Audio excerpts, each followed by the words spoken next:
on va commencer. Vous avez voté pour faire des complexes aujourd'hui. Je fais cet exo, on vous dit déterminer l'ensemble des nombres complexes tels que ce truc-là soit réel. Donc je l'appelle grand Z, cette quantité, tout de suite je donne un nom parce que sinon je vais pas pouvoir la nommer facilement, ça va être galère. Quelle est l'image de cet ensemble dans le plan complexe? En fait, on va un peu répondre. En général, on répond à cette question en même temps, on répond aux deux en même temps, quoi. On va trouver les nombres complexes et on va savoir tout de suite ce que c'est leur image. Donc, premier réflexe, est-ce que... Alors dites-moi, mais est-ce que vous pensez à quelque chose quand vous voyez ça? Vous voyez ce grand Z égale Z3 plus 3Z2 plus 3Z plus 9. Tout de suite, qu'est-ce que ça réveille en vous? Moi, ce que je veux, c'est toujours détecter un petit peu... Enfin, vous aider à détecter des choses et à faire sortir des choses dans votre tête et voir ensuite si la piste qui sort dans votre tête est explorable ou pas. Donc quand vous voyez cette expression, est-ce que ça vous inspire quelque chose? À quoi vous pensez? Et voilà, dites-moi si vous avez une petite idée de comment on pourrait continuer après. Mais j'ai envie de savoir, quand vous voyez ça, qu'est-ce qui saute dans votre tête? Alors, factoriser enfin, écrire A plus IB, en fait on va le faire à un moment, mais le but, vu que ça peut entraîner des calculs très lourds, c'est d'abord de travailler au maximum sans A plus IB et de l'introduire tout à la fin. Binôme de Newton est remarquable, exactement. C'est ça qu'il va falloir faire. Et ensuite, on va voir pour voir si il y a moyen de faire des choses avec du A plus IB ou du X plus Y. Et donc très bien, premier réflexe, reconnaître que Z plus 1, enfin, que là on a une expression qui ressemble un petit peu à Z plus 1 au cube. Ça c'est connaître, donc oui, son binôme de Newton, ou connaître juste par cœur l'expression de A plus B au cube. Donc s'il y a des élèves qui sont dès la seconde en train d'apprendre A plus B au carré, dites-vous qu'il y a aussi une formule pour A plus B au cube, que vous pouvez trouver facilement en faisant A plus B au carré fois A plus B en développant. Au final, ça vous donne un truc qu'il est bon d'apprendre dans certains exos, c'est bien de l'avoir. Et donc ici, si j'ai ça, qu'est-ce que je peux dire? Donc, tout de suite, je peux simplifier l'expression de grand Z. Grand Z, c'est Z plus 1 au cube, parce que j'ai des éléments qui sont communs. Donc ces éléments-là sont communs. Hop. Donc j'ai ces éléments-là qui sont communs, donc ça fait Z plus 1 au cube, bah, moins 1. En fait, je suis obligé de mettre, pour avoir ça, je suis obligé de mettre le moins 1 de l'autre côté. Donc Z plus 1 au cube moins 1. Plus 9. Ok, ça me fait du Z plus 1 au cube, plus 8. Et là, astucieusement, je me dis, attends, on parle de cube, plus 8, franchement, 8, c'est un peu 2 au cube quand même, faut pas déconner. Voilà, j'écris ça. Donc les trucs qu'il est bon de connaître, A plus B au cube égale A cube plus 3A carré B, je vous fais un petit rappel, plus 3A B carré plus B cube. Et peut-être, vu que je vois déjà du A cube plus B cube, même si ça va être le plus utile ici, A cube plus B cube égale, il y a aussi une identité remarquable qui est A plus B, A carré, moins AB, plus B2. Je vous les mets ici.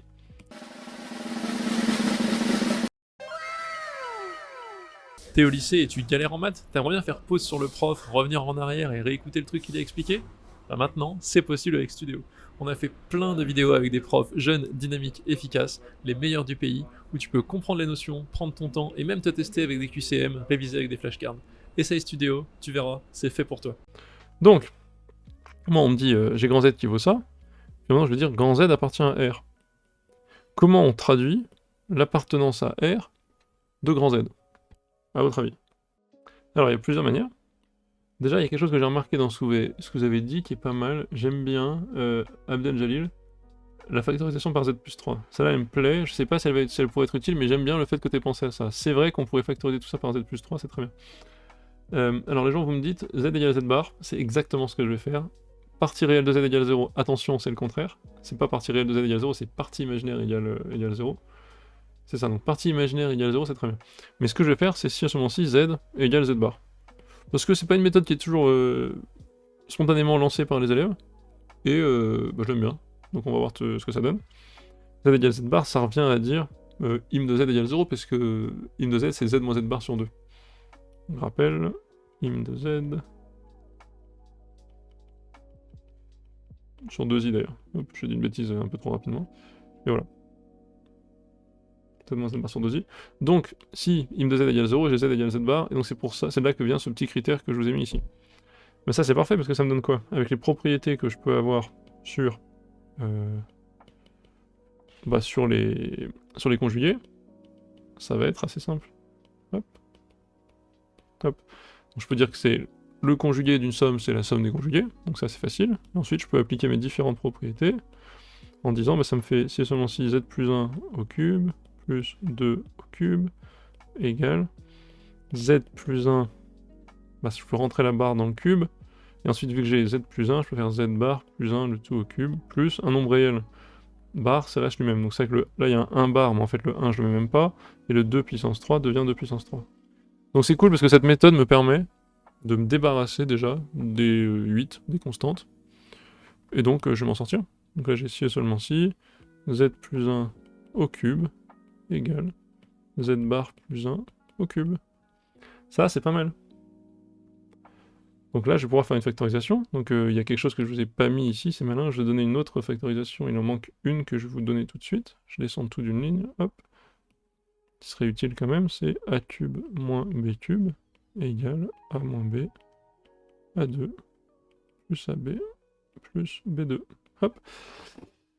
Voilà, je vous ai remis ce truc là, parce que ça va être utile, et ici, ben, je vais pouvoir dire, ok, si et seulement si, z plus 1 moins z bar plus 1 facteur 2, et donc j'applique cette identité remarquable avec a égale z plus 1 et b égale z bar plus 1.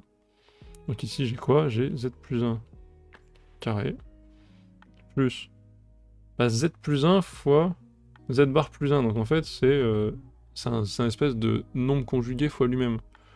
Bah ça c'est z plus 1 le tout au carré comme ça, enfin le module au carré, plus z bar plus 1 carré, si je me trompe pas, et égale 0. L'astuce c'est de se dire, attends, là en fait j'ai quand même quelque chose qui est du z. Si j'écris, je vous fais une petite fiche, je me rends compte que là j'ai du un nombre au carré, son module au carré, enfin pardon, un nombre au carré, son module au carré et son conjugué au carré. Et ça, si je l'écris ici, en fait ça va s'arranger, ça me permet d'aller plus vite dans les calculs. Si j'écris ça, z plus z bar le tout au carré, c'est égal à quoi? C'est égal à z au carré plus 2z z bar plus z bar carré. Et ça fait z carré plus 2 modules de z au carré plus z bar carré.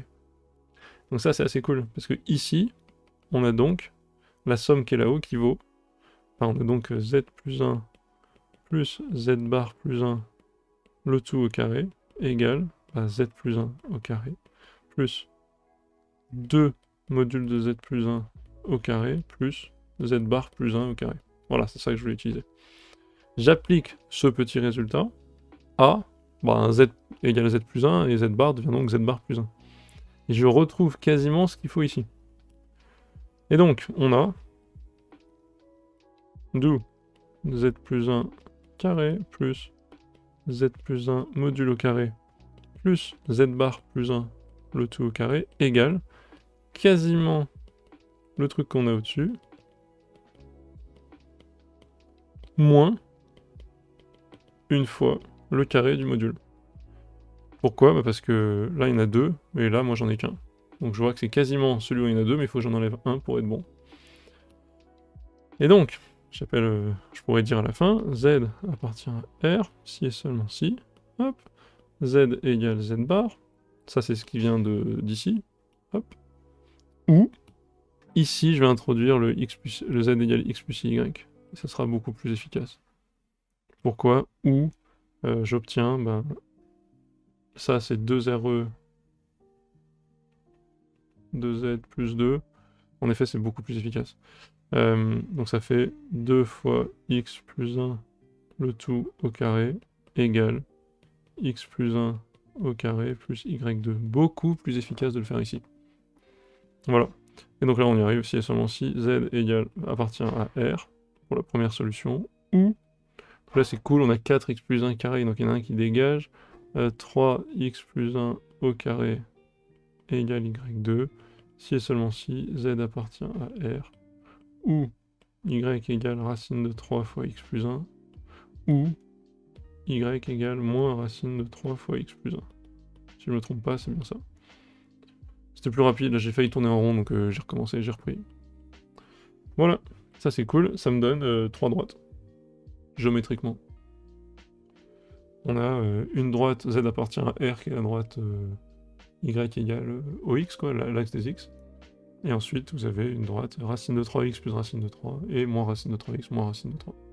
Merci à tous de suivre cette chaîne YouTube, de m'aider à faire ce que j'aime. N'hésitez pas à vous abonner, ça aide toujours pour le référencement. Et n'oubliez pas, dans la description, je mets toujours le PDF des exercices que je corrige. Allez, à toutes! Dans cet exercice, qu'est-ce qu'on voit tout de suite? Première chose à faire, analyse de l'énoncé.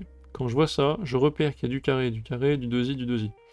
Donc qu'est-ce que je fais? Tout de suite, je me rends compte, en tout cas je teste, je suis pas sûr, mais je sens que potentiellement, j'ai un truc lié au conjugué du nombre de gauche.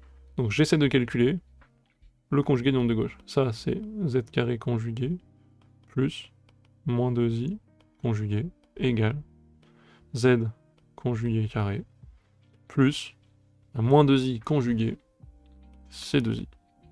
Ah! Donc, z carré moins 2i égale z bar carré plus 2i, si et seulement si, z carré moins 2i égale z carré moins 2i bar. Si et seulement si, z carré moins 2i appartient à R. Et là, c'est une manière beaucoup plus sympa de résoudre cet exo. Donc je me dis, ok, maintenant on fait stop.